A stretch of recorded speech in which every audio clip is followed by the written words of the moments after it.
வளரும் விழி வண்ணமே வந்து விழிக்கும் விழியாத காலை பொழுதால் இணைந்த கதை அண்ணமே நதியில் விளையாடி கொடியில் தலை சீவி நடந்த இளம் கண்ணே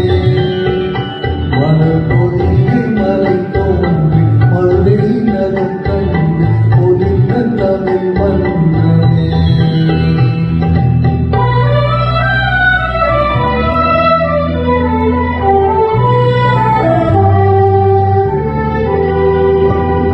யானை படை கொண்டு சேனை பலவென்று ஆள பிறந்தாயடா புவியாட பிறந்தாயடா அத்தை மகளை மனம் கொண்டு இளமை வழி கண்டு வாழ பிறந்தாயடா வாழ பிறந்தாயடா மகளை மனம் கொண்டு இளமை வழி கண்டு அத்தை மகளை மனம் கொண்டு இளமை வழி கண்டு வாழ பிறந்தாயடா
விளையாடி கொடியில் தலை சீவி நடந்த இளத்தென்றே மலர் பொதிகை மலை தோன்றி மதுரை